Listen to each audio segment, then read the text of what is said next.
हामी केन्द्रमा आयौँ, विधान बनाउँछन्, नियम बनाउँछन्, तर नेपाली जनताले तिमीले कुन कानुन बनायौ, कुन उत्कृष्ट छ भने हामीलाई प्रश्नै गर्दैन।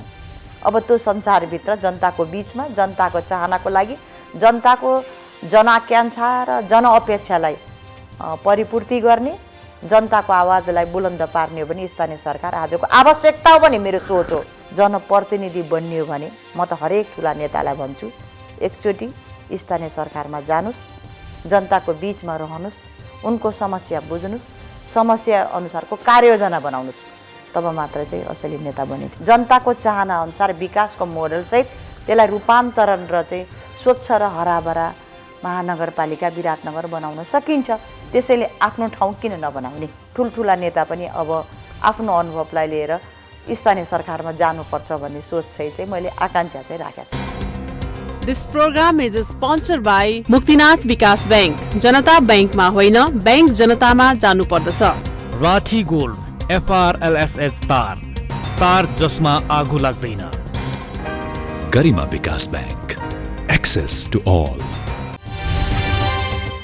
नमस्कार, खरो प्रश्नमा यहाँलाई स्वागत छ। देशभर स्थानीय तहको निर्वाचनको सरगर्मी बढिरहेको छ र उम्मेदवारहरू छनौटका लागि राजनैतिक दलहरूभित्र रस्साकस्सी चलिरहेको छ। यस बीचमा महिलाहरूको नेतृत्वदायी भूमिकालाई लिएर पनि गम्भीर ढङ्गले बहस सुरु भएको छ। पछिल्लो निर्वाचनमा जम्मा 18वटा स्थानीय तहमा मात्रै महिलाहरूले प्रमुख भएर देशका लागि काम गर्ने अवसर पाए, जबकि देशभर 753वटा स्थानीय तह छन् र त्यसमध्ये अधिकांशमा उपप्रमुख भने महिलाहरू नै थिए। उपप्रमुखका हैसियतले महिलाहरूले जसरी आफ्नो कार्य सम्पादन गरे त्यसको प्रशंसा पनि भइराखेको छ र त्यसकारणले उपमेयरहरू अहिले अर्थात् उपप्रमुखहरू अहिले प्रमुखमा दाबी गरिरहनु भएको छ। अर्कोतर्फ सत्तारूढ गठबन्धनले भागबण्डा लगाउँदाखेरि महिलाहरू कहीँ ओझेलमा पर्ने त होइनन् भन्ने चिन्ताजनक विषय पनि उठिराखेको छ र यस विषयमा पनि महिला नेताहरूले विशेष गरी गठबन्धनको बहानामा महिलाहरूलाई टिकट दिनबाट वञ्चित गर्न नहुने भन्ने कुरा विशेष प्राथमिकताका साथ उठाइरहेका छन्। नेपालको संविधानले 33% सहभागिता राज्यका हरेक क्षेत्रमा सुनिश्चित गरिसकेको छ, तर स्थानीय तहमा त्यसभन्दा पनि बढी सहभागिता देखिएको छ। तर मूल नेतृत्वदायीकर्ताका रूपमा भने महिलाहरूको अधिक संख्या हुन सकिराखेको छैन। साथसाथै पछिल्लो केही समयता पूर्व प्रधानमन्त्रीदेखि संघीय सरकारका मन्त्री, पूर्व मन्त्री र केन्द्रमा स्थापित नेताहरू समेत स्थानीय तहमा नेतृत्व गर्न आकर्षित भए जस्तो देखिएको छ। त्यसको प्रमुख कारण भनेको स्थानीय सरकार स्थायी रूपले काम गर्न पाउने र आफ्नो गाउँघरमा आफ्नो तरिकाले आफ्नो मिसन र भिजन अनुसार विकास गर्न पाउने भएको कारणले पनि हो। र आज हामी यिनै विषयमा केन्द्रित रहेर विशेष गरी खरो प्रश्नमा कुराकानी गर्नेछौँ। हामी सँग आज स्टुडियोमा हुनुहुन्छ नेपाल महिला संघका पूर्व अध्यक्ष समेत रहनुभएका प्रतिनिधि सभाका सदस्य डाक्टर डिला संग्रौला, जसले नेपाली कांग्रेसको तर्फबाट विराटनगर महानगरपालिकाको प्रमुखमा आफ्नो उम्मेदवारी दिने घोषणा गरिराख्नु भएको छ। उहाँ केन्द्रमा स्थापित नेता भएर पनि किन महानगरमा अर्थात् स्थानीय तहमा जान खोज्नु भएको छ र आम रूपमा महिलाहरूको सहभागिता र कार्य सम्पादन कस्तो छ भन्ने विषयमा उहाँको लामो समयदेखिको सङ्घर्ष र सफलता पनि रहेको कारणले हामी यिनै विषयमा कुराकानी गर्नेछौँ। स्वागत छ यहाँलाई संग्रौला। हस्, धन्यवाद। अब केन्द्रमा नेता, संघीय सरकारको मन्त्री बन्न दौडधुप गरिराखेको यो अवस्थामा राजनीतिक एउटा चरित्रमा तपाईँ चाहिँ स्थानीय तहमा जान खोजिराख्नु भएको छ, के कारणले हो?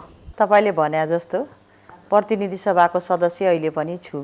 जति समयसम्म प्रतिनिधि सभाको सदस्य रहे, चाहे प्रतिपक्ष हो चाहे सत्तापक्षमा हुँदा धेरै खरो रूपमा नै उत्रिने नेताको रूपमा मलाई सबैले ग्रहण गरेको मैले पाउँछु।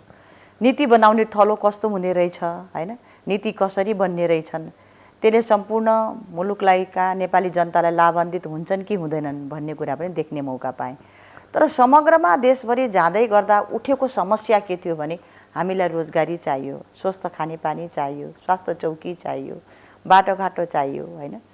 यस्ता खालका प्रश्नहरू चाहिँ बार बार म माथि चाहिँ सोधिने त्यो चाहना राख्ने गरेको पनि पाएँ। तर त्यो प्रश्नको उत्तर म दिन सकिनँ, किनभने अब हामी नीति बनाउने ठाउँमा छौँ, कानुन बनाउने ठाउँमा छौँ, म मन्त्री त छैन, गर्न सकिँदैन। त्यसकारण स्थानीय सरकार भनेको स्वतन्त्र रूपले आफूले देखेको योजना, भिजन, मिसनलाई कार्यान्वयन गरेर जनताको चाहना अनुसार विकासको मोडलसहित त्यसलाई रूपान्तरण र चाहिँ स्वच्छ र हराभरा महानगरपालिका विराटनगर बनाउन सकिन्छ। त्यसैले आफ्नो ठाउँ किन नबनाउने? अबको मेरो अनुभव, अबको यात्रा, अबको अनुभूति, अबको सारा विकासको यात्रा चाहिँ विराटनगर महानगरपालिकाबाट सुरु गर्नुपर्छ।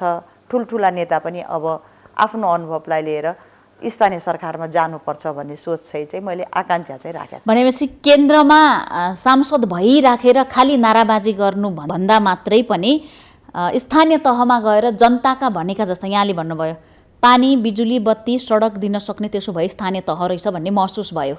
2 महिने मन्त्री पनि बने होइन, यही सरकारमा एकजना मन्त्रीले 2 दिनमा राजीनामा दिनुभयो। महत्त्व कम भयो अब केन्द्रमा? महत्त्व कम भए होइन, अहिले चाहिँ देख्दै गर्दा सबैले स्थानीय सरकार नै महत्त्वपूर्ण रहेछ के।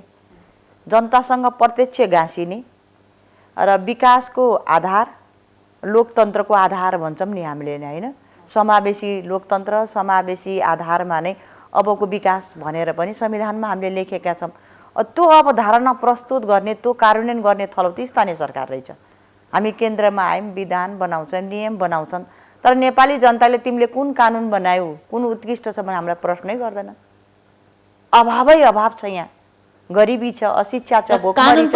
त्यसकारणले गर्दा उहाँहरूले भन्नुहुन्छ, त्यसै गरी आउँछ उहाँहरूले भन्नुहुन्छ हामीसँग, हामी एमपी हौँ, हामी जाँदा माग्नुहुन्छ हामीलाई पानी ल्याइदेऊ, बाटो ल्याइदेऊ, मन्दिर ल्याइदेऊ, बिजुली ल्याइदेऊ, रोजगारी ल्याऊ, स्कुल बनाइदेऊ होइन, यस्तो खालको प्रश्न मात्रै आउँछ। त्यो प्रश्न आएका प्रश्नलाई कार्यान्वयन गर्ने थलो कहाँ हो त भन्दा स्थानीय हो। यो अनुभव चाहिँ त्यहाँ लैजानुपर्छ भन्ने सोच। धेरै जसोले केन्द्रमै आफ्नो एक प्रकारको रजगज गर्न खोज्छन्, आफूलाई केन्द्रमै स्थापित गर्न खोज्छन्। अहिले चाहिँ स्थानीय सरकारको सबैतिरबाट अलिकति प्रशंसा भइराखेको छ। तुलनात्मक रूपमा 3 तहका सरकार, प्रदेश र केन्द्र। प्रदेश त गुमनाम जस्तै अवस्थामा छ भन्ने धेरैको बुझाइ छ। स्थानीय तहको काम कारबाही चाहिँ तपाईँले नजिकबाट निहाल्दा कसरी बुझ्नुभयो त? काम कसरी गरेका छन्, अधिकार त पाएका छन्? रिसर्च अनुसन्धानले पनि के बताछ भने तपाईँले भने जस्तै सङ्घ र प्रदेशको सरकारको तुलनामा स्थानीय सरकार चाहिँ अलि सक्रिय रहेको होइन, जनताको आशा र भरोसा दिलाएको, जनताले सोचे जस्तो केही काम कारबाही सुरुवात भएको भन्ने चाहिँ रिसर्चले पनि देखाएको छ। र सङ्घको तुलनामा चाहिँ सुशासन कायम गरेको भन्ने पनि देखाएको छ नि। त्यसैले गर्दा चाहिँ स्थानीय तह नै महत्त्वपूर्ण जग भए हुनाले स्थानीय तहमा थुप्रै काम गर्यो भने मान्छे लोकप्रिय बन्छ कि। जनताको बिचमा जनताको समस्यालाई समाधान गर्न सक्ने नेता नै नेतृत्व हुन्छ, जनप्रतिनिधि हुन्छ। त्यो गर्न सक्ने आधार जति हामी केन्द्रमा बसेर ठुला ठुला सपना देखाउँछौँ र केन्द्रबाट एमपीहरूले पाएको बजेट, जुन प्रत्यक्ष जितेर आएका एमपीहरूले त केही बजेट पाउँछन्, त्यो बजेट पनि स्थानीय तहमा गएर मेयर उपमेयर मार्फत त्यही स्थानीय तह उपभोक्ता समिति गठन गरेर दिनुपर्छ। त्यही मार्फत नै जान्छ कि। कहाँ आवश्यकता छ त्यही लगानी गर्नुपर्ने हुन्छ, छलफल गरेर हुन्छ। त्यो पनि निर्वाचितले मात्रै पाउँछन्, निर्वाचितले मात्रै पाउँछन्। यो यहाँ बसेर यो समानुपातिक भइकिन यो 2टा दर्जाको माननीय बनाउने व्यवस्था भयो नि, त्यसले गर्दा चाहिँ यो अभावै अभावभित्र जनताको चाहना र भावनालाई हामीले सम्बोधन गर्न सक्दैनौँ, अनुत्तरित भएर बसिरहेका छौँ कि। त्यसको सबै कुरा मैले यो देशभरि डुल्दै गर्दा, लामो यात्रा गर्दै गर्दा अनुभव गरेँ। दिनुहुन्छ भने म तयार छु। म मानसिक रूपले र अन्य गतिविधिको तरिकाले भेटघाटले तीव्र बनाएको छु, तयारीमा पनि छु। नेताहरूलाई थाहा छ, म नेताहरूलाई मूल्याङ्कन गर्नुहोस् भन्छु। म केही भनिरहेको छैन, मलाई दिँदा म तयार छु भनेको छु। जिम्मेवारी निर्वाह गर्न म सक्छु, म मेन्टली तयार छु। आम जनताको आकाङ्क्षा के पाउनु भयो त? यहाँले भन्नुभयो नि केन्द्रमा बसेर पानी बिजुली बत्ती माग्दा दिन नसक्ने, जनताले चाहेका के छन्? अहिले मुख्य कुरा चाहेका के छन्? नेपाली जनताले मुख्य चाहेको अहिलेको अवस्था भनेको सबभन्दा पहिला चाहिँ बाटोघाटो पूर्वाधार के सबै ठाउँमा पुगेका छैन नि। खानेपानी अहिले यहाँ मात्रै भन्नुहुन्छ भने आफ्नै विराटनगर पनि जारको पानी हामी खान्छौँ, स्वच्छ खानेपानी नै पाएको, शुद्ध पिउने पानी छैन। अहिले पनि औषधि उपचारबाट वञ्चितै छन् होइन। अब यो शिक्षामा भन्नुहुन्छ भने अहिले 2 खालको शिक्षा प्रणाली छ होइन। अब सामुदायिक विद्यालय र प्राइभेट स्कुलको बेग्लै बेग्लै शिक्षा छ, गुणस्तरमाथि बढ्न सकेको छैन। सामुदायिक विद्यालयमा पढेर आएको नागरिकले प्रतिस्पर्धा गर्न सकिरहेको छैन, रोजगारीको एकदम अभाव छ। साधन स्रोतले त सम्पन्न छन् नि त, तराई भन्दा बित्तिकै अन्नबालीको भण्डार पनि छ, पहाड भन्दा बित्तिकै जडीबुटी प्राकृतिक सम्पदा पनि छ, अन्य सम्पदाले पनि भरिपूर्ण छ। त्यस साधन स्रोतलाई पनि हामीले बजारीकरण गरेर कृषिमा आधुनिकीकरण गरेर आत्मनिर्भर त बनाउन सक्छौँ नि त। सानातिना उद्योग धन्दा कर कारखाना चलाउन सक्छौँ। आत्मनिर्भरको केही आय आर्जनको पाटो नभएर जनता छटपटिएका छन् कि पाको बारी घर जग्गा बेचेर पनि विदेश पठाउने, विदेशमा पनि चाहिँ मनगी आम्दानी नहुँदा चाहिँ पेट धान्न, बिहान के खाए बेलुका के खाउँ को अवस्थाबाट नेपाली जनता गुज्रिरहेको पीडाजनक स्थिति आज सबैको आँखा समक्ष छ। अब के छ भने केन्द्रमा एक खालको राजनीति छ, जसको सरकार आए पनि आफ्नो आफ्नो डम्फु बजाएकै छन्, तर नेपाली जनता चाहिँ त्यसको अनुभूति त गर्न पाइरहेछ। यहाँले भर्खरै केही समय अघि पूर्व पश्चिम यात्रा पनि गर्नुभयो होइन, धेरै जिल्लाको यात्रा गर्नुभयो। यहाँले भने जस्तो चाहिएको छ हामीलाई आधारभूत आवश्यकता अन्तर्गत पर्ने पूर्वाधार विकास चाहिएको छ। हाम्रो नेतृत्वले रेल, मोनोरेल, पानी जहाज, ठुला ठुला कारखानाहरूको कुरा गरिरहेछ। त्यो हुनुपर्छ, कुनै पनि देशमा त्यो हुनुपर्छ। तर यहाँले भन्नुभयो नि, जुन देशका महानगरवासी शुद्ध पिउने पानी पाउँदैनन् त्यो देशमा पानी जहाजको कुरा या मोनोरेलको कुरा कति आवश्यक छ? पहिलो प्राथमिकता के हो? आवश्यक त दुईटै होला। प्राथमिकता मलाई अचम्म के लाग्यो भने 74को स्थानीय सरकारमा धेरैको घोषणापत्र हेरेँ मैले। यी महानगर काठमाडौँ आफ्नै महानगर जताकतै मोनोरेल होइन, मेट्रो रेलको कुरा, स्मार्ट सिटीको कुरा, यस्ता यस्ता कुरा आए होइन। त्यस कारणले गर्दा यो चाहिन्छ।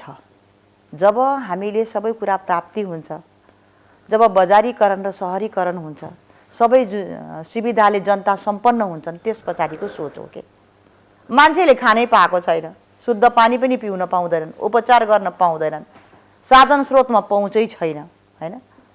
अब यो अवस्था, विकराल अवस्थामा नेपाली जनताले भोगिरहेको समस्यामा उनलाई मेट्रो रेल होइन, पानी जहाज र रेल के आवश्यकता? एउटा नागरिक अस्पतालको इमर्जेन्सी कक्षमा बेड नपाएर छटपटाइराखेको छ, उसलाई चाहिँ त्यो मेट्रो रेल चढेर कहाँ जाने भन्ने कुराले त अर्थ राख्छ र? देशका लागि राख्छ। तर एउटा नागरिकको हाम्रो अहिले अवस्था, यहाँले स्वास्थ्यको कुरा गर्नुभयो, विराटनगरकै कुरा गर्ने हो भने पनि अहिले गर्मीयाममा लामखुट्टेको टोकाइले बिरामी हुन्छन्, टाइफाइडको त्यस्तै समस्या हुन्छ, औलो ज्वरोको समस्या हुन्छ, सर्प टोकाइबाट नै धेरै नै नागरिकले ज्यान गुमाइराखेका छन्, गर्मी छल्न कति समस्या हुन्छ, सरुवा रोगहरू बढ्छन्।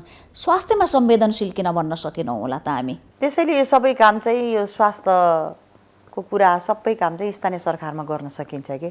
यस्तो देख्छु मैले पालिकामा गर्मी ठाउँ आफ्नै विराटनगर अथवा मधेसतर्फ पनि यसो गर्मी लाग्दा एक दुईचोटि झरेर मच्छरको दबाई छर्क्यो, सक्यो कि काम सक्यो। झाडा पखाला डायरिया होइन, यो यस्तै विकराल परिस्थिति छ कि औषधि उपचार नभएर छटपटाइरहेको परिस्थिति छ। एउटा झुल नपाएर मरिरहेको अवस्थामा छ। त्यस कारणले यदि नेपाली जनताको असली नेता, अभिभावक, जनप्रतिनिधि बन्नियो भने म त हरेक ठुला नेतालाई भन्छु, एकचोटि स्थानीय सरकारमा जानुस्, जनताको बिचमा रहनुस्, उनको समस्या बुझ्नुस्, समस्या अनुसारको कार्ययोजना बनाउनुस्, तब मात्र चाहिँ असली नेता बनिन्छ जस्तो। बाबुराम भट्टराईले गोर्खामा पुगेर एउटा अभिव्यक्ति दिनुभएछ, तपाईँ मलाई केन्द्रमा पठाउनुहुन्छ भने म केन्द्रमा जान्छु, मलाई गोर्खाको विकास गर भन्नुहुन्छ भने म यही नगरपालिकाबाट चुनाव उठ्छु भनेर भन्दाखेरि कतिले के टिप्पणी गरे भने केन्द्रमा उठ्ने हिम्मत नभएका कारणले बाबुराम भट्टराईले त्यसो भने भन्ने कुरा पनि देखियो।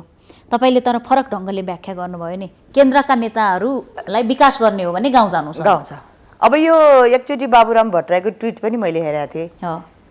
यो ठुला ठुला प्रधानमन्त्रीहरू पनि स्थानीय सरकारमा गएको, स्थानीय सरकार चलाइसकेपछि मुलुकको प्रधानमन्त्री भएको ज्वलन्त उदाहरण छन्। नेपालमा चाहिँ माथि गए चाहिँ तल झर्न नहुने होइन, तलकाले माथि आउन नहुने, यो ठुलो पद पाएपछि चाहिँ लावा लस्कर लाएर हिँड्नुपर्ने, जनता बिचमा चाहिँ दलबल चाहिँ जानुपर्ने। त्यस कारणले म चाहिँ यो काठमाडौँ महानगरपालिकाको म मतदाता त होइन, तर चाहिँ म भएको भए चाहिँ त्यहाँ उठ्थेँ भन्नुभयो, गोर्खामा त्यो बोल्नुभयो। कतिलाई लाग्यो तपाईँले भने जस्तो माथि भूमिकै हुन नपाउने भयो, जित्नै नसक्ने अवस्था भयो, अब यो ठुला भएका मान्छे पनि तल आउन थाले भने के, त्यो होइन नि त। यो अनुभवको अपार सागरलाई यो जति पनि छ योजनाहरू पस्किन सक्ने, जनतालाई ध्यानाकर्षण गर्न सक्ने, जनताको पिरमर्का बुझ्न सक्ने सबै आधार भनेको स्थानीय तह हो भने बाबुराम भट्टराईले भनेको कुरा यथार्थता हो। र ठुला ठुला नेताहरूले अब सङ्घमा बसेर कसको सरकार बनाउने, कसको सरकार ढाल्ने होइन, कहाँ गठबन्धन गर्ने कहाँ नगर्ने जनताको त्यो प्रश्न होइन नि। जनताले त्यही चाहेको हो। जनताको आवश्यकता त बेग्लै छ। त्यसकारणले गर्दा त्यो बेग्लै संसार छ के। यो संसार देखिहाल्यो। अब त्यो संसारभित्र जनताको बिचमा जनताको चाहनाको लागि जनताको जनआकाङ्क्षा र जनअपेक्षालाई परिपूर्ति गर्ने, जनताको आवाजलाई बुलन्द पार्ने हो भने स्थानीय सरकार आजको आवश्यकता हो भने मेरो सोच हो। यो आवश्यकतालाई नेताले महसुस गर्नुहुन्छ कि गर्नुहुन्न, यो उहाँहरूको पाटो हो। दुईटा उदाहरण हेर्ने हो भने स्थानीय तहका जनप्रतिनिधिलाई खोज्न जनताहरू हातमा फाइल बोकेर, हातमा निवेदन बोकेर, हातैले लेखेको निवेदन बोकेर पनि ढुक्कैमा पर्खिराख्दा रहेछन्। प्रमुख उपप्रमुखलाई खोजिराख्न, कुरिराख्ने रहेछन्। तर केन्द्रमा प्रतिनिधि सभा सदस्यहरूको त कहिले जिन्दाबाद, कहिले मुर्दाबाद, कहिले कुर्सी हानाहान, कहिले सरकार परिवर्तनका लागि टाउको गनेर एउटा निरीह भएर मन नलागा ठाउँमा पनि भोटिङ गर्नुपर्ने भने चाहिँ तपाईँहरूलाई न कोही कुर्ने रहेछ विकास गरिदेऊ भनेर, न निवेदन लिएर कोही आउने रहेछन् भनेपछि धेरै ठुलो अन्तर देखियो नि त। अब त धेरै अन्तर देखियो। यो सङ्घको पनि अब यो 5 वर्ष त पुग्न लाग्यो। 6-7 महिना पछाडि त हामी पनि यहाँबाट बिदा हुँदैछौँ होइन। प्रदेश र सङ्घको निर्वाचन पनि आइराखेको छ। यो पहिलोचोटि एमपी पनि हुँ म होइन। 2-2चोटि 3-3चोटि आउँदै मैले अवसर पनि पाइनँ। पहिलोचोटि अवसर पाएँ, तर अवसर पाउँदै गर्दा चाहिँ मलाई फुर्सदै भएन के। कलम चलाउनेदेखि, मिडियादेखि, क्याम्पेनिङदेखि, सदनभित्रको नारादेखि, सत्तापक्ष प्रतिपक्ष हुँदा त्यही गरेर दिन बढ्थ्यो। तर यो दिन बित्दै गर्दा चाहिँ जनता कहाँ छन् भनेर हामीले सोच्छौँ के, सोचेको मैले देखिनँ। केन्द्रमा सांसदहरूले अब तपाईँले भने जस्तो दुईटाको त हामीले यहीँ देखिहाल्यौँ। प्रतिपक्ष पनि 3 वर्ष हामीले देखिन्, सत्तापक्ष पनि करिब अब 9 महिना त बितिसक्यो। अब 2 वर्ष जाला। यो सबै देख्ने मौका त पाइयो नि त होइन। अहिले पनि के छ भने आलोचना प्रतिआलोचना, तर राष्ट्रिय इस्यु के हुन् त होइन। जहिले पनि राष्ट्र र जनतालाई केन्द्रबिन्दु बनाइकन राष्ट्रिय सहमतिका इस्यु, राष्ट्र बनाउने इस्यु, जनता जनार्दनलाई सार्वसत्ता सम्पन्न मात्रै होइन होइन, नाना खाना छाना होइन, भोको पेट नाङ्गो शरीर, तिनको आवश्यकता होइन त। उनको बाँच्न पाउने अधिकार मौलिक अधिकार होइन। प्राथमिकता भन्दा पनि खै अब अहिले सत्तापक्ष हुँदा त एक दिन बोल्नै पाएको छैनौँ। आज 7-8 महिना भयो संसद अवरुद्धै छ। सत्तापक्ष हुँदा हाम्रो बोली बन्द भएको छ, जनताको बोली बन्द भएको छ। प्रतिपक्ष हुँदा पनि हामीले धेरै कुरा उठायौँ, कार्यान्वयन पनि भएको मैले देखिनँ होइन। अब आउने सरकार कस्तो आउँछ होइन, स्थिर स्थायित्वको प्रश्न पनि आउँछ, कति लड्नुपर्ने हो, कति नाराबाजी गर्नुपर्ने होइन। तर जे भए पनि आनन्दले आफ्ना सोचेका योजनाहरू होइन, कार्यक्रमहरू जुन सपना छन् नेपाली जनताले देखेको, यस्तो बनोस् विराटनगर भनेर अथवा महानगर भनेर, नगरपालिका गाउँपालिका सोचेका छन्, त्यो चाहिँ आफ्नो ढङ्गले कार्यान्वयन गर्न खोज्ने मान्छे, एक्सन ओरिएन्टेड मान्छे चाहिँ जानुपर्छ। केन्द्रको राजनीतिक अवस्था वातावरण हेर्ने हो भने कुनै पनि मञ्चमा, कुनै पनि फोरमहरूमा प्रमुख अतिथिहरू, विशिष्ट अतिथिहरू उभिएपछि भाषण गर्दा अर्को पार्टीका नेतालाई गाली नगरिकन भाषण कम्प्लिट नहुँदो रहेछ, अर्कोलाई खराब नदेखाइकन भाषण कम्प्लिट नहुँदो रहेछ। तर स्थानीय तहमा दुई पार्टीबाट आएका प्रमुख र उपप्रमुख पनि एउटा फोरममा जाँदाखेरि एकअर्कालाई आरोप नलगाउने रहेछन्। त्यहाँ चाहिँ आरोप नलगाए पनि भाषण कम्प्लिट हुँदो रहेछ। यो धेरै फरक। यो किन यस्तो फरक? यो यथार्थ के भयो भने उनी जनताबाट चुनिएर आएका, जनतालाई चाहिँ प्रत्याभूति दिएर जनताकै बिचमा काम गर्नुपर्ने छ। एकदम प्रत्यक्ष मैले भनिहालेँ, नङ र मासुको सम्बन्ध के नभई नहुने अपरिहार्यता। नङ र मासुलाई अलग गर्न सकिन्छ र बिहानै मान्छे फाइल बोकेर आउँछ, आफ्नो जिम्मेवारी वहन त ती अनुभूति हुन्छ जस्तो मलाई लाग्छ। दायित्व र जिम्मेवारी, कर्तव्यबोध यहाँ भनेको के छ भने देखिहाल्नु भयो नि त होइन। यो चाहिँ हरेकको मञ्चमा जाउँ, कति आधी घण्टा त अर्कालाई गाली गरेर समय बित्छ के। देशको लागि नेपाली जनताको लागि हाम्रो पार्टीको कार्ययोजना हो, भावी रणनीति हो, मलाई मत देऊ म जिताउँछु भन्दा पनि त्यो खालको अहिलेदेखि होइन, भिजनविहीन अवस्थामा गाली मात्रैको ओहिरो चाहिँ देख्छु होइन। यो गालीको ओहिरोसँग जनतालाई के मतलब? यो कार्यकर्ता हामीहरूले ताली पड्काउने हो, जनता त कहाँ छन्, कसलाई अभिमत प्रकट गर्छन् भन्ने कुरा त थाहा छैन नि त। त्यस कारण जनतालाई प्रत्यक्ष सम्बन्ध बनाउने थलो स्थानीय सरकार हो। स्थानीय सरकार महत्त्वपूर्ण छ। नेपाललाई कहाँ लैजाने, कुन मोडलमा लैजाने, र हामीले यो सधैँ भन्छौँ नयाँ युग, पुनर्जागरणको युग भन्छौँ, त्यो युगको सुरुवात चाहिँ गाउँबाट पुग्छ, नगरबाट पुग्छ, स्थानीय सरकारबाट पुग्छ। अर्को कुरा जस्तो अहिले स्थानीय तहमा यो जुन प्रशंसा भयो त्यसको ठिक विपरीत प्रदेशको प्रशंसा हुन सकेन, गुमनाम अवस्थामा छ कि कतिपयले त खारेजै गरौँ यसको औचित्य के हो, औचित्य पुष्टि हुन सकेन भन्ने कुरा पनि गरिरहेका छन्। तपाईँ केन्द्रको नेता स्थानीय तहमा जान खोज्दै हुनुहुन्छ, प्रदेशलाई चाहिँ कसरी बुझ्नु भएको छ? त्यहाँ किन आकर्षण रहेन? के हो भने अब हामी 3 तहको सरकार होइन संहिताको मोडलमा छौँ, यसको विरोध गर्न त भएन। संहिता हाम्रो नारा पनि हो। संहिताको विरोध होइन, कार्य सम्पादन शैली हेर्दा चाहिँ यो स्थायी सरकार भयो, स्थानीय सरकार फेरबदल हुँदैन नि त। तर माथि यो प्रदेश सरकार के हुन्छ भने सङ्घीय सरकार फेरबदल हुँदा बित्तिकै त्यसको छिटा प्रदेश सरकारमा आउँछ। गर्छ के त त्यो सरकार? अब सरकार माथि बदलियो नि त, अहिले सबै प्रदेशमा बदलियो। त्यो त स्थायी सरकार छ, त्यसलाई त कसले चलाउनै सक्दैन। त्यहाँ चट नपटाउने भइकिन काम गर्दै गएपछि यहाँ भएका नेता पनि जिल्ला फर्किन सक्दैनन् कि तिनीकै पछि लाग्नुपर्ने हुन्छ। हाम्रो योजना यो गरिदियो, यो गरिदियो, यो गरिदियो भन्नुपर्ने। गराउनु छ भने स्थानीय तहकै माध्यमबाट जान्छ। तर चाहिँ जति पनि ऐन कानुनहरू नियमहरू बनाउने भनेको त सङ्घले हो, सङ्घले दिएको हो। यो सरकार स्थिर पनि भएन, स्थायित्व पनि भएन।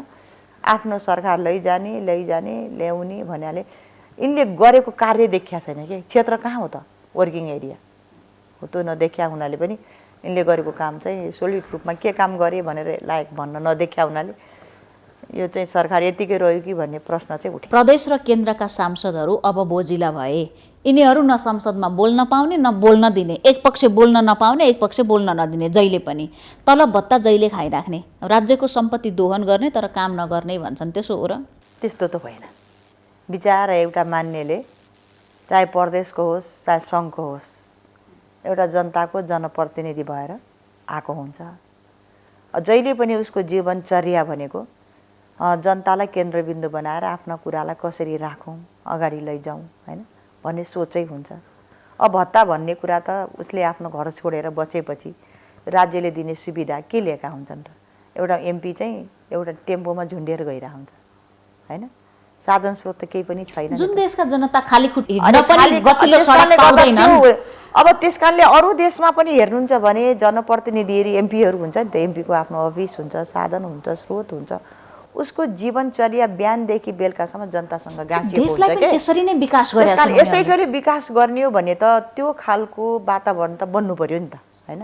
अब यहाँ फाइल बोकेर सिंहदरबार जाने, फाइलको काम हुने हो कि फर्केर आउने, जनता कहाँ जाँदा बाचा बन्धन गर्छ त्यो काम नहुने, जसको सरकार छ त्यसको काम हुने, जो विपक्षमा चाहिँ त्यसको काम नहुने। जनता भनेको त न सरकारका हुन्छन् न विपक्षका हुन्छन्। जनता त जसले काम गर्छ, जसले विकास दिन्छ, जसले मन जित्छ त्यसै कहाँ हुने त जनता। त्यसो भए अहिले सरसर्ती एउटा पुलको उदाहरण दिए, एउटा पालिकाभित्र पर्ने क्षेत्रका सम्पूर्ण पुलहरू पालिकाले बनाउनु पर्ने रहेछ, 2टा पालिका जोड्ने पुल प्रदेश सरकारले बनाउनु पर्ने रहेछ र एउटा क्षेत्र जोड्ने अर्थात् ठुला पुलहरू चाहिँ ठुला क्षेत्रका पुलहरू चाहिँ केन्द्र सङ्घले गर्नुपर्ने रहेछ भनेपछि सांसदहरू गएर गाउँमा ओडामा भाषण गरेर सांसदका उम्मेदवारहरूले यहाँ बिजुली ल्याउँछु, यहाँ पानी ल्याउँछु, यहाँ मल ल्याउँछु, तपाईँलाई बिउ बिजन, जबकि यो सबै अधिकार स्थानीय सरकारलाई दिएको छ भने प्रतिनिधि सभाका उम्मेदवारहरूले यी भन्ने कुरा कति नक्कली, जनतालाई सिधै बेवकुफ बनाएको भने नि यो चाहिँ यो परम्परागत शैली भएछ कि पहिला संविधान सभा सदस्य हुँदा पो उनले डाइरेक्ट बजेट खर्च गर्न जब स्थानीय निकाय थिए। अहिले संविधानले व्यवस्था गरेको छ, तपाईँले भने जस्तो सङ्घ भनेको नीति बनाउने होइन र ठुला ठुला राष्ट्रिय योजनाहरू छ, राष्ट्रिय गौरवका योजना। अब प्रदेश भनेको मिडिल क्षेत्रीय स्तरका मात्रैलाई महत्त्वका छन् भने तिनले महत्त्व दिने, अरू सबै त्यो जिल्लाभरि पर्ने कतै सबै त त्यही त्यहाँका लोकलले गर्ने, स्थानीय सरकारले गर्ने। यो भूमिका दिएको छ। तपाईँले भने जस्तो म एमपी बनेर गइसकेपछि पहिलाकै एमपीले यति बजेट ल्याएको थिए, हामीलाई ट्रेनिङ गर्न दिएका थिए, यो गर्न दिएका थिए, तपाईँले किन ल्याइन भने म आलोचित भएँ।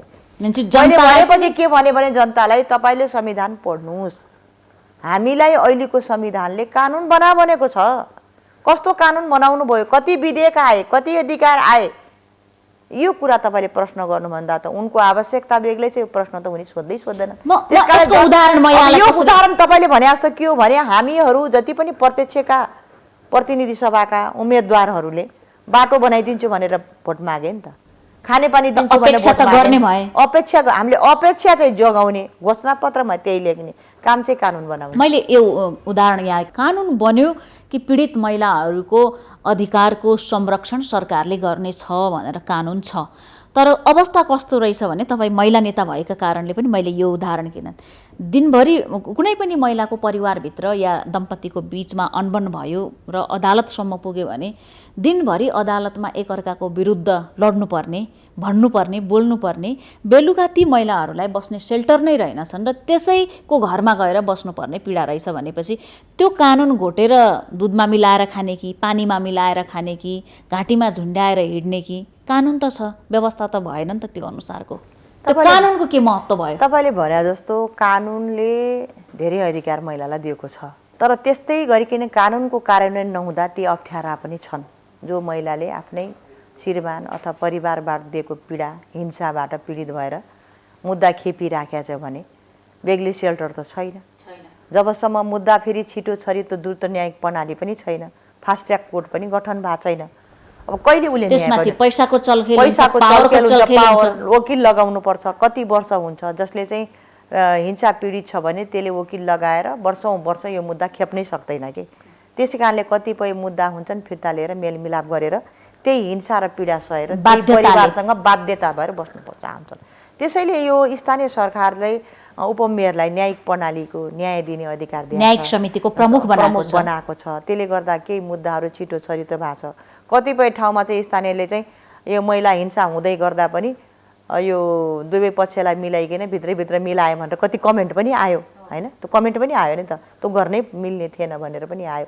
त्यसकारण आजको आवश्यकता चाहिँ यो फास्ट ट्र्याक कोर्ट, द्रुत न्यायिक प्रणाली सेल गठन गर्नु पर्यो र सुरक्षा पनि, पीडितको सुरक्षा पनि, वासस्थानको व्यवस्था पनि, सेल्टरको व्यवस्था पनि, उनको सुरक्षा पनि छैन हैन। यो सबै कुरा चाहिँ गर्न सक्यौँ भने मात्रै महिलाहरूले यो कानुनमा भएको कुरा कार्यान्वयन हुन्छन् र न्याय पनि उनले पाउँछन्। हामी छोटो विश्राम लिन्छौँ, यहाँलाई फेरि जोड्नेछौँ। हामी खरो प्रश्नमा छौँ। विशेष गरी स्थानीय तहमा केन्द्रका नेताहरूको पनि आकर्षण बढ्दै गएको छ र स्थानीय तहको स्थायित्व तथा काम गर्न चाहने प्रवृत्तिको सरकार भएका कारणले धेरैजसो केन्द्रका नेताहरू अब स्थानीय तहमा अर्थात् पालिकामा गएर काम गर्न चाहिराखेको र त्यसमा पनि विशेष गरी महिलाहरू नेतृत्वदायी भूमिकामा आउन खोजिराखेको विषयलाई आज हामीले खरो प्रश्नमा उठाएका छौँ। छोटो विश्राम लिन्छौँ, विश्रामपछि पुनः जोडिनेछौँ।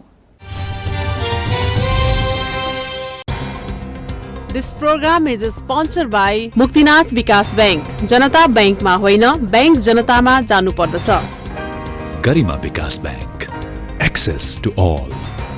राठी गोल्ड FRLSS तार जसमा आगो लाग्दैन।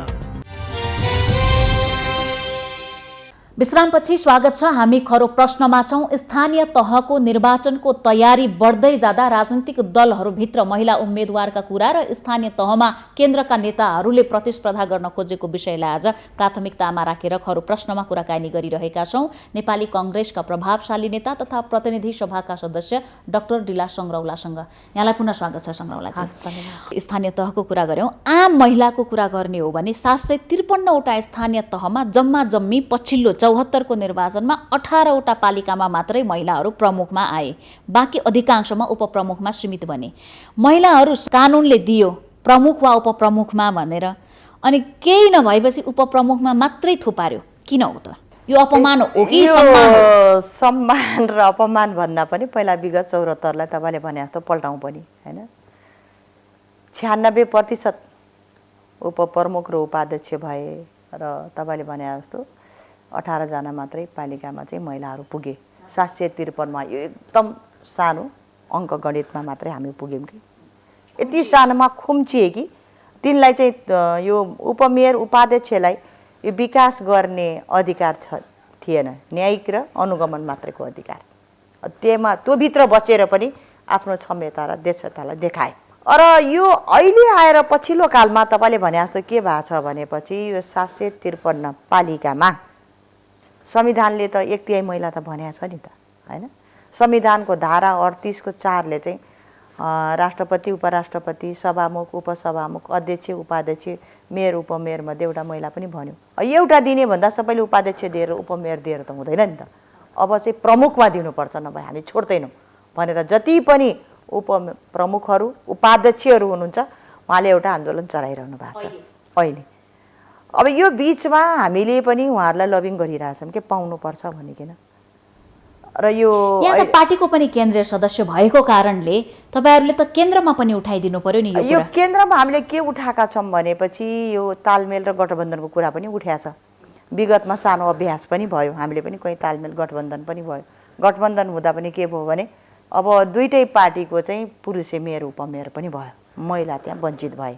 अब गठबन्धन नै ठुलो दल नै गठबन्धनमा हैन, सरकारी दल भएका गठबन्धनमा 5 दलीय गठबन्धनको कुरा पनि आछ, तालमेलको कुरा पनि आछ, प्रतिपक्षले पनि सानो सानो दलसँग गर्ने कुरा पनि आछ।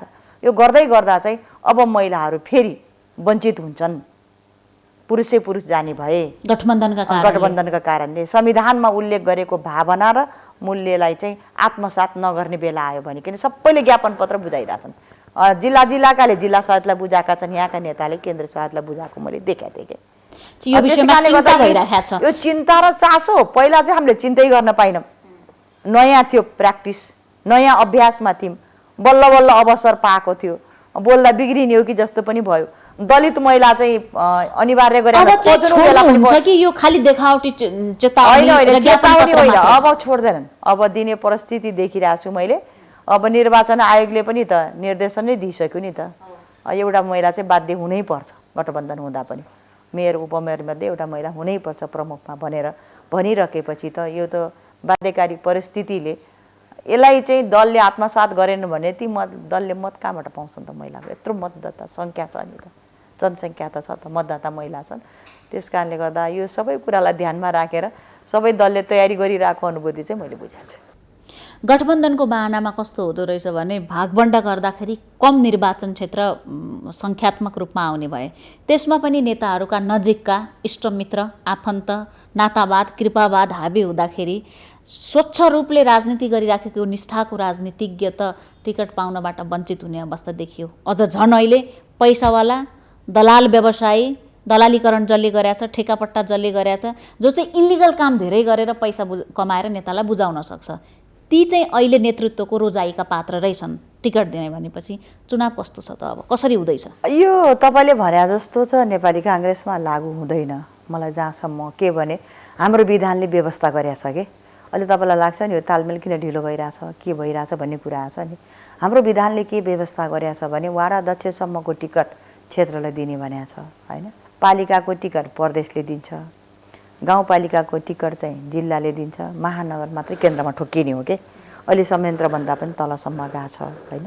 त्यस कारणले गर्दा चाहिँ यो नेताका नजिक होइन, नेताका वरिपरि भएको छ कारणले हामीले टिकटको व्यवस्थापन गर्न नसक्दा त 23 सिटमा हामी सीमित भयौँ नि त होइन। सरस्वती त त्यो ट्रेन छ, नभित्रेको होइन त्यो प्रवृत्ति, त्यो झाँगियो पनि। पार्टी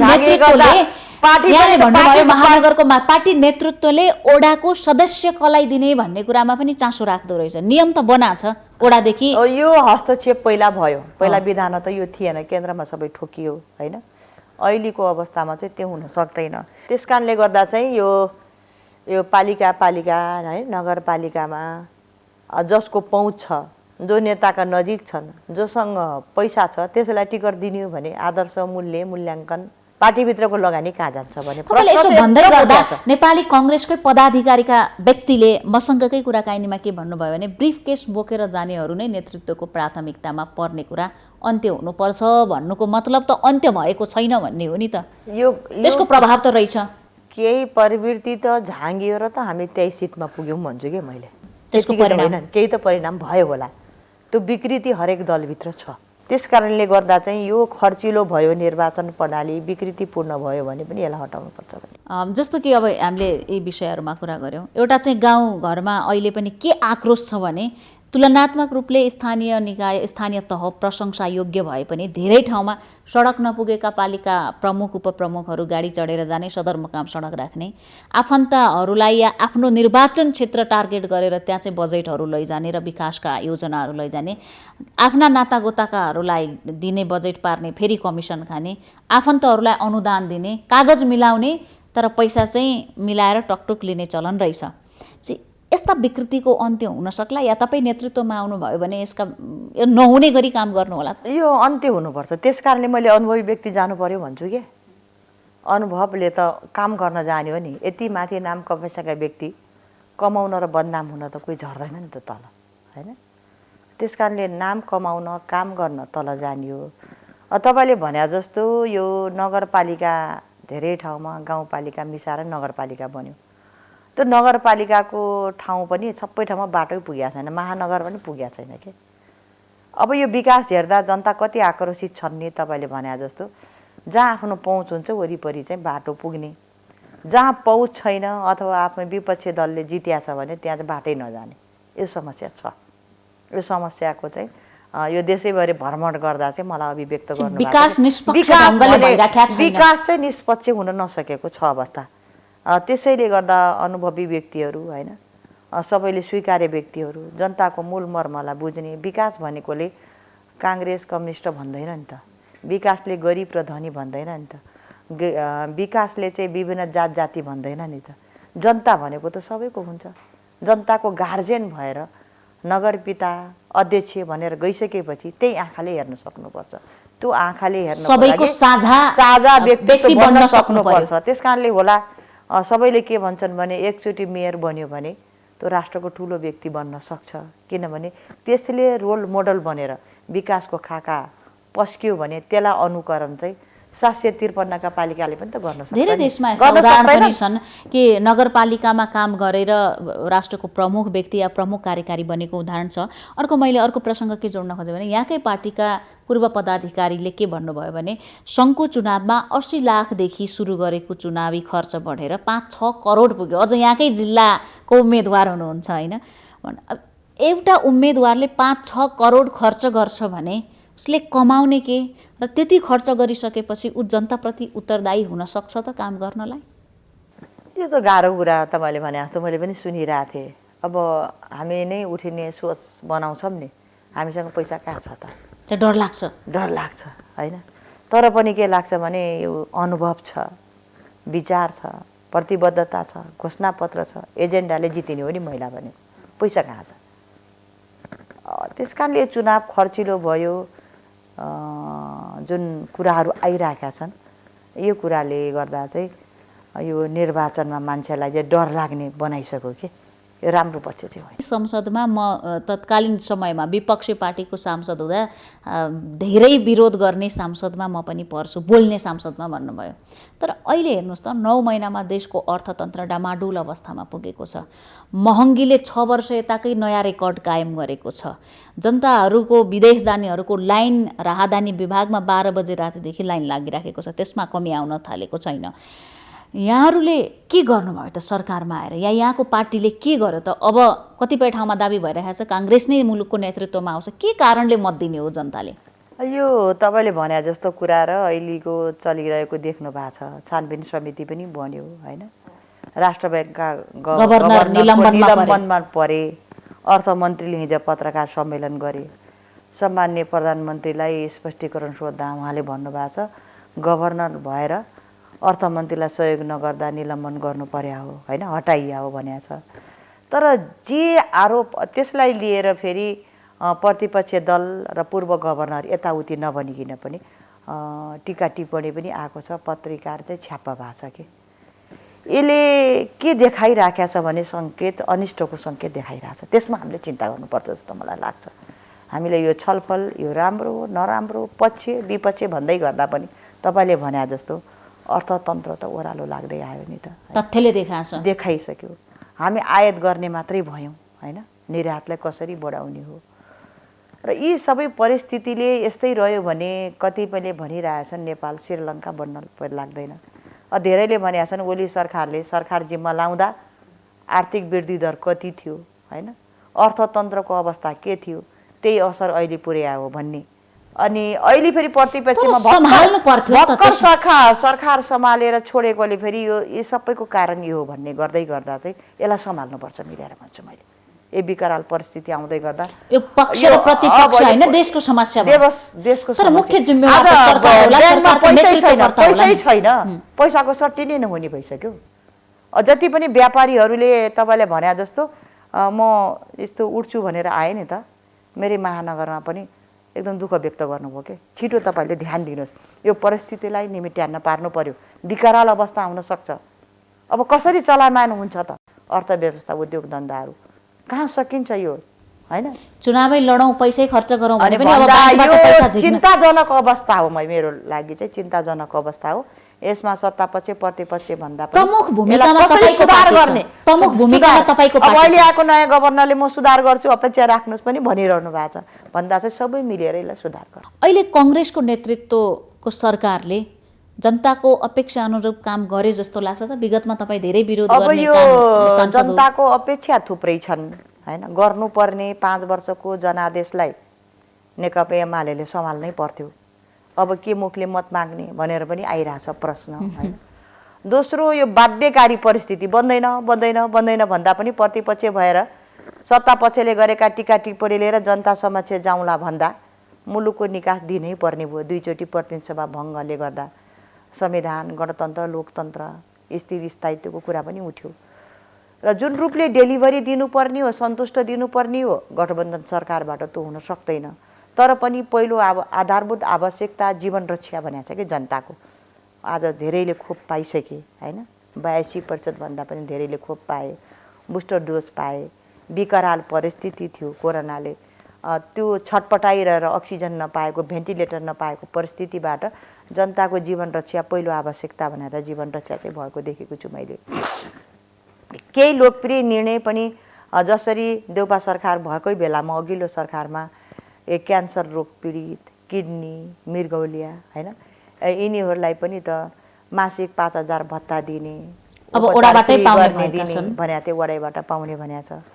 कतिले भयो भने विधवा भत्ता एकल महिला भत्ता चाहिँ अब मान्छे चाहिँ सानो उमेरमा पनि त विधवा हुन्छ नि हैन 70 वर्ष पुगेर दिने अब यो बुढेसकालमा भत्ता लिएर के गर्ने हो जीवनको त सर्टेन छैन अब विधवा भत्तालाई पनि वृद्धि गर्ने अगाडि लैजाने भन्ने कुरा पनि आछ केही राम्रा कुरा पनि छन् हैन अब यो 9 महिना धेरै ठुलो अवधि त होइन हैन प्रतिबद्धता पनि आएका छन् बजेट पनि आछन् त बीचमा अब यो तीनै तहको निर्वाचन पनि आइसक्यो आज जति गर्नुपर्ने हो त्यो गरेको छैन तेर त जनताका केही आवश्यकतालाई चाहिँ परिपूर्ण बत्ती सडक खानेपानी बिउ बिजन मल कृषि उत्पादन यी कुरा जोड्नु भयो राजदूत फिर्ता गर्न सरकारलाई फुर्सद छ नयाँ राजदूत नियुक्त गर्न फुर्सद छ विश्वविद्यालयमा कसलाई डिन बनाउने कसलाई निकाल्ने भन्ने फुर्सद छ कसलाई काँके दिने गठबन्धनबाट कसलाई मन्त्री बनाउने कसलाई पठाउने भन्ने छ न्यायाधीशमाथि काँके गर्ने प्रधान न्यायाधीशमाथि के गर्ने भन्ने छ अख्तियारलाई कसरी गुमराहमा राख्ने भन्ने फुर्सद छ तर देशभित्रै आलु उत्पादन गरौँ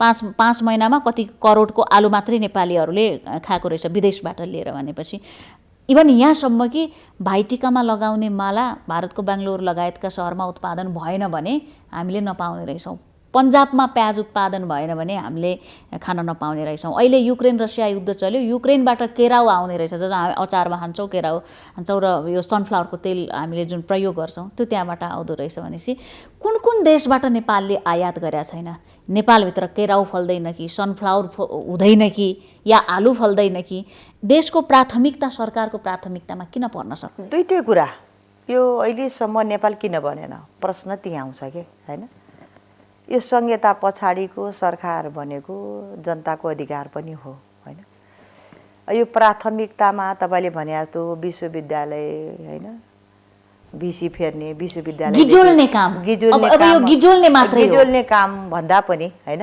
यो नियमित प्रक्रिया पनि हो यो स्वभावतः छ नेपाल के छ भने जस अघिल्लो सरकारले पनि यो भन्दा अघिल्लो सरकारको सबै फेर्यो हैन अब भिसीहरू त फेर्न पनि पाउँदैन खाली भएको ठाउँमा मात्र नियुक्ति गर्ने हो अब यसैमा तपाईले चाहिँ बीपी प्रतिष्ठानको कुरा गर्नुहुन्छ भने त्यहाँ कति कुरा अनियमितताको विवाद आको आफै विवाद विश्वविद्यालयमा तालचा लागेका छन् धेरै ठाउँमा तालचा लागेका छ भिसीको क्रियाकलापले गर्दा भनेर आछ तर पनि विश्वविद्यालयमा चाहिँ अटोनोमस बढी हो त्यसलाई हेरफेर गर्न सरकारले पाउँदैन तर राजदूत नियुक्ति भनेको के हो भने पनि कुनै पनि सरकारको परराष्ट्र नीति सरकार पछि बेग्लै नहुने भने सरकारले काम कारबाही गर्नको लागि असंलग्न परराष्ट्र नीति हाम्रो परराष्ट्र नीति भए पनि राजदूत त फेरिन्छ नि म यहाँलाई उदाहरण दिन्छु राजदूत फेरिए तर पनि तपाईले भनेको पोइन्टमा म के आउँछु भने जसरी यी कुरालाई हामी प्राथमिकता दिन्छौं त्यसै गरी आजको विकराल अवस्थामा आर्थिक स्थिति आउँदै गर्दा हामीले हरेक कुराहरू चाहिँ सबै आयातै गर्ने हैन निर्यात केही पनि नगर्ने, सानो सानो कुरा पनि तपाईँले भने जस्तो सबै कुरा ल्याउने मात्रै हो भने जनै र गुन्द्रुक पनि चीनबाट ल्याउने, गुन्द्रुक पनि बाहिरबाट ल्याउने, आलु पनि बाहिरबाट ल्याउने, सारा यस्ता फलफुल पनि यहीँ हुन्छ, जडीबुटी यहीँ छ, खाद्यान्न बाली यहीँ छ, सारा कुरा त नेपाल सुन्दर छ, सबै कुरा यही फलाउन सकिन्छ। तपाईको पार्टीको नेतृत्व सरकारले यो उत्पादनमा केही लगाव लिने कुरा सोच्यो? यो लगाव लिने कुरामा चाहिँ आर्थिक स्थिति सुदृढ बनाउने हैन, यसलाई आधुनिकीकरण गर्ने सारा बजेटमा त प्राथमिकता आएका छन्। छोटो समय छ, त्यसै कारणले म के भन्छु भने तपाईँहरूले त्यो चाहनुहुन्छ भने स्थानीय सरकार योपालि काङ्ग्रेसको सरकार होस् र यो सबै कुरा स्थानीय सरकारले पनि प्राथमिकता दिने हो, गर्न सकिन्छ। अहिले राजदूतको कुरा गर्नुभयो, म दुईटा उदाहरण दिन्छु। उत्तरतर्फको छिमेकीमा विगत झन्डै 15 वर्ष अब हुन लाग्यो सी जिनपिङ त्यहाँको कानुनै संशोधन गरेर तेस्रो पटक। भारतमा झन्डै 10 वर्षदेखि नरेन्द्र मोदीले हाम्रा झन्डै आधा दर्जन भन्दा बढी राजदूतहरूको स्वागत र विदाई गरिराख्नु भएको छ। उहाँहरूले त्यो प्रमाणपत्र लिइराख्नु भएको छ या त्यो देशमा गइराख्नु भएको छ। अवस्था कस्तो छ? आधा दर्जन भन्दा बढी राजदूतहरू यो 10 वर्ष कार्यकालमा गइसके, जबकि उनीहरूको देशबाट जम्मा 2 जना आएका छन् अहिलेसम्म। चीनले नेपाली भूमि मिच्यो भनेर हाम्रो उत्तरी सीमानाकामा विवाद भयो, नेपालले केही गर्न सकेन। सबभन्दा चर्चित आएको अहिले हामीले कुरा गर्दै गर्दा पनि दार्चुलामा के विवाद छ भने नेपाली भूमिलाई डुबानमा पार्ने गरी नेपाली भूमि छोएर भारतले तटबन्ध बनाइराखेको छ भनेर भनेको छ। कहाँ जान्छ त सरकार? राजदूत नियुक्त गर्ने हतारिने, न ती देशमा गएका राजदूतले बोल्ने न सरकारले बोल्ने। हतार भन्दा पनि यो उपज हो के, यो सरकार भारतमा आएका राजदूत अरू देशबाट आएका राजदूत स्थिर किन छन्? सरकार बदलिँदैन नि त। 5 वर्षको लागि 2/3 म्यान्डेट भएको सरकारले आफ्नो सरकारको आफै बर्गमेन्ट गर्दै गर्दा अब नयाँ सरकार आए त राजदूत त परिणत भए हैन, यो स्वाभाविकै हो। तर तपाईँले भने जस्तो नेपाल भन्दा बित्तिकै जियो पोलिटिक्सले पनि धेरै कुरा प्रभाव पारेछ। यसको सँगसँगै बाउन्डरी समस्या पनि छन्। दार्चुलावासीले ओपन बर्डरको अब दार्चुलावासीले बोकेको समस्या पनि छ। अब नेपाल भन्दा बित्तिकै बाउन्ड्री धेरै भारतसँग जोडिया छ, उत्तरमा चीनसँग पनि छ। यो समस्यालाई समाधान रूप गर्नको लागि भर्खर चाहिँ भारत भ्रमणमा पनि प्रधानमन्त्रीज्यूले यो बाउन्ड्रीको समस्या चाहिँ प्रमुख रूपमा उठाउनु भएको छ। यस्तैतर्फ चाहिँ विदेश मन्त्री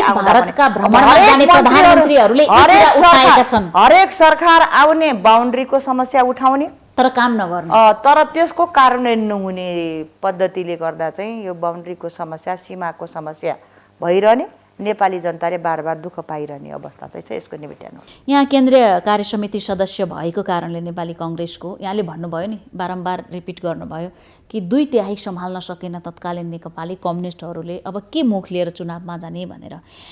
त्यो बेला जनताको म्यान्डेट कम्युनिस्टलाई सरकार चलाऊ भन्ने थियो भने काङ्ग्रेसलाई कम्युनिस्टको काममाथि निगरानी गर, प्रतिपक्षको भूमिकामा बसेर सहयोग गर भनेर पठाएको थियो। अनि 23 सिटमा खुम्चेको काङ्ग्रेस सरकारमा जानै पर्ने कारण के थियो? मुख देखाउन गाह्रो त यहाँहरूलाई पनि होला, उनीहरूले गल्ती गरे होला नि, आफ्नो ठाउँमा छ। तर काङ्ग्रेसले पनि त त्यो अनुसार जिम्मेवारी चलाउन गाह्रो भयो। हामीलाई त आनन्दै थियो नि, 23 सिटमा उफ्रेकै थियौँ। प्रतिपक्षको भूमिका साङ्गोपाङ्गो, कतिले चाहिँ रेलिङै तोड्दा प्रतिपक्ष हुन्छ भने हामीले भने शालीन र रचनात्मक प्रतिपक्षको भूमिका पनि हामीले खेल्यौँ। मैले जस्तो 6-7 महिना सदन काङ्ग्रेसलाई खोज्नुपर्छ भने काङ्ग्रेसलाई खोज्नुपर्छ भन्ने त्यही नै थियो सत्तापछि।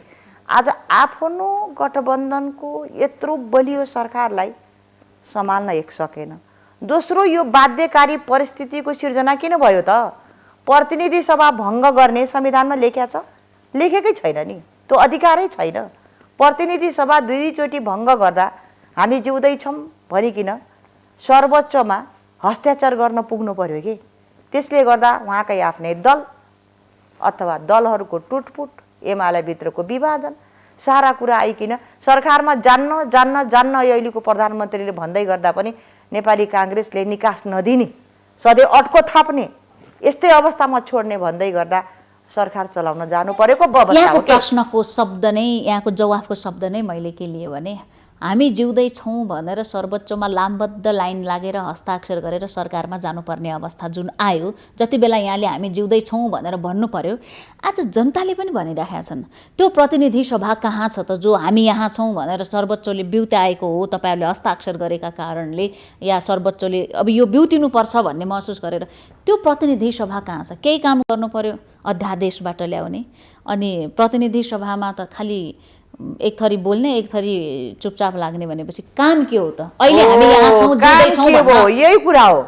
यही कुराको प्रतिनिधि सभा भङ्ग नगरेर आफ्नो सरकारलाई स्थिर रूपमा सञ्चालन गरेको भए यो खालको परिस्थिति अकर्मण्डीय अवस्था सिर्जना हुने थिएन के। कारक तत्त्व नै अघिल्लो सरकार भयो नि त। हामी त प्रतिपक्ष थियौँ। त्यसकारणले यो सरकारले सम्हाल्नु पर्थ्यो कि पर्दैन थियो? यो सरकारले सम्हाल्ने कुरा त धेरै सम्हाल्यो। सबै कुरा मुलुकको आर्थिक, सामाजिक, राजनीतिक सबै ठाउँमा हस्तक्षेप गरेर द्वन्द्वै मैले दुईटा कुरा मात्रै जोडेँ, आर्थिक र सामाजिक जोड्नु भयो। आर्थिक अवस्था त तथ्यले देखाएको छ 9 महिनामा कहाँदेखि कहाँ पुग्यो भनेर। सामाजिक कुरा जोडेँ मैले, सामाजिक न्यायको कुरा। यहाँ स्वयं कञ्चनपुरकी 13 वर्षीय बालिका निर्मला पन्तलाई न्याय देऊ भनेर यहाँ स्वयं कञ्चनपुर पुग्नु भएको थियो होइन? त्यो बेला तत्कालीन सरकारले अपराधीलाई संरक्षणमा राखेको छ भनेर भन्नुभएको थियो। अब तपाईँहरू सरकारमा हुनुहुन्छ, मैले जम्मा दुईटा मात्रै तपाईँकै जवाफबाट शब्द लिएँ। आर्थिक कहाँ छ त्यसमा हामीले कुरा गरिसक्यौँ, सामाजिकमा अहिले निर्मला पन्तको हत्या कहाँ संरक्षण एक्सपोज गर्न सक्नु पर्थ्यो नि त। यो कुरा जति पनि निर्मला पन्तको मैले न्याय सबैले पाउनुपर्छ, तर मैले उदाहरण एउटाको दिएँ। पाउनुपर्छ भन्दै गर्दा यो सरकार बन्दा बित्तिकै हामीले यो प्रश्न संसदभित्र पनि सोध्यौँ। प्रधानमन्त्रीले आउँदा बित्तिकै गृहमन्त्रीलाई बोलाएर निर्देशन दिनुभयो। यो अनुसन्धान प्रक्रिया रुकिया थियो नि, अब फेरि अनुसन्धान प्रक्रिया फेरि सुरुवात भएको छ के। त्यस बेला त प्रमाण नष्ट भयो, शरीर पखालियो, लुगा पखालियो, द्वन्द्व भयो होइन, धेरै झगडा पनि भयो, कति मृत्युवरण पनि गरे। अनुसन्धान प्रक्रिया जारी छ। राज्यले अपराधीलाई सार्वजनिक गर्नको लागि गर्नुपर्छ, यो अहिले पनि माग हो हाम्रो। यो अनुसारको अनुसन्धान प्रक्रिया चलिरहेछ भन्ने कुराको गृहमन्त्रीले सदनमा सोद्धा जवाब दिनुभएको छ। हामी चाहन्छौँ छिटै नै निर्मला पन्तका अपराधी कहाँ छन् तिनलाई सार्वजनिक सरकारले गर्नुपर्छ। गर्ला त विश्वास छ? विश्वास छ मलाई, किनभने जब अनुसन्धान प्रक्रिया पहिला रुकेको थियो नि त, कति आयोगहरू बने, कति अनुसन्धान फितलो भयो। त्यस कारणले यो आशावादी छ, सोद्धा पनि यो जवाब आएको छ। छिटै जो हो सत्य तथ्य छानबिन हुनुपर्छ। अब अन्त्यमा आसौँ, प्रसङ्ग धेरै भए पनि समयको सीमितताका कारणले मैले अन्त्यमा फेरि के सोध्न चाहेँ भने तपाईँ विराटनगरको प्रमुखमा आउने अवसर मिल्यो र आउन सक्नुभयो भने विराटनगरलाई कस्तो बनाउने उद्देश्य छ? सुन्दर, सफा र विराटनगरमा जुन अभावै अभाव, कहीँ पनि हामी जाँदा तपाईँ पनि जानुहुन्छ विराटनगर होइन, औद्योगिक नगरी भन्छौँ हामी, विराट राजाको दरबार भन्छौँ, परिवर्तनको थलो पनि भन्छौँ। थुप्रै प्रधानमन्त्री पनि विराटनगरले जन्मायो कि, तर विराटनगर हस्तीहरू विराटनगरबाटै आएका छन्। त्यस कारणले तर विराटनगर कहाँ छ भनेर खोज्नुपर्ने अवस्था नहोस्। जनताका जति पनि शिक्षा, स्वास्थ्य, रोजगार, खानेपानी, पर्यटनको हब, शिक्षाको हब, स्वास्थ्यको हब भन्छौँ हामी, त्यो पनि बनोस्। 1 नम्बर प्रदेशको राजधानी मुटु हो, पहाड हिमाल पनि सँगसँगै छ, सगरमाथा पनि यही भित्र पर्छ। जसरी सगरमाथा भनेर विश्वले चिन्छ त्यसै गरी सबैले चिन्ने विराटनगर महानगरपालिका रोल मोडल बनोस्, त्यो अपेक्षा मैले बोकेको छु। यसलाई अनुकरण गरेर अन्य पालिकाले पनि अगाडि जानेछन्, त्यो सपना देखिरहेको छु। अब पार्टीले के गर्छ, अहिले पनि म प्रतिनिधि सभा सदस्य छु, मलाई धेरै किचकिच गरेको छैन, तर दिँदा चाहिँ मेरा धेरै योजना छन्, बाचा छन्, बन्धन छन्, प्रतिबद्धता छन्। यो अनुसार चाहिँ मेरो बाँकी 5 वर्षको जीवनकाल चाहिँ त्यहाँ जान पाए राम्रो हुन्थ्यो भन्ने चाहिँ मलाई लागेको छ। मेरो चाहना भन्दा पनि सबै साथीभाइ यताउति पार्टी नभने पनि म लामो समयसम्म प्राध्यापन पेसामा पनि रहेँ, कलेज पढाएँ। सबै पार्टीहरूको चाहिँ म म्याम हो क्या, त्यहाँ डिला म्याम आएपछि राम्रै हुन्छ भन्नुहुन्छ, चाहे नेकपा एमाले होस् चाहे अन्य दल, जति पनि नेताहरू छन् मेरो विद्यार्थी देख्छु मैले। मलाई त फोनै पनि गर्नुभयो, हामी अर्कै पार्टीको हो, तपाईँ आउँदा राम्रो हुन्थ्यो, तपाईँले किन सबैलाई मिलाउन सक्नुहुन्छ, मिलाउने मान्छे चाहिएको छ कि भन्छ स्थानीयहरूको पनि अपेक्षा छ भन्ने। मेरो मात्र उहाँको करैले हो म जान पर्यो भने। यो महत्त्वपूर्ण समयका लागि धेरै धेरै धन्यवाद। हस्, धन्यवाद। धन्यवाद। हामी खरो प्रश्नमा थियौँ नेपाली कङ्ग्रेसका केन्द्रीय सदस्य तथा प्रतिनिधि सभाका सदस्य डाक्टर डिला सङ्ग्रौलासँग। उहाँले विराटनगर महानगरपालिकाको प्रमुखमा उठ्ने यो स्थानीय तहमा उम्मेदवारी दिने आफ्नो आकाङ्क्षा अर्थात् घोषणा सार्वजनिक गर्नुभएको छ र त्यसका लागि पार्टीभित्र पहल पनि गरिराख्नु भएको छ। पछिल्लो केही समय यता केन्द्रमा राजनीति गरिरहेका नेताहरू स्थानीय तहको नेतृत्वमा आउन खोजेकोले कहीँ स्थानीय तहप्रति केन्द्रका नेताहरूको आकर्षण बढ्दै गएको त होइन, हो भने यसका पछाडिका कारण के छन् भन्ने विषयमा पनि चर्चा चलिराखेको छ र आज हामीले यिनै विषय लगायत महिलाहरूको नेतृत्वदायी भूमिका र स्थानीय सरकारमा महिलाहरू नेतृत्वदायी भूमिकामा कसरी बढी आउन सक्छन् भन्ने विषयमा पनि केन्द्रित रहेर खरो प्रश्नमा कुराकानी गर्यौं। खरो प्रश्नबाट आज हामी सबै बिदा चाहन्छौँ। नमस्कार।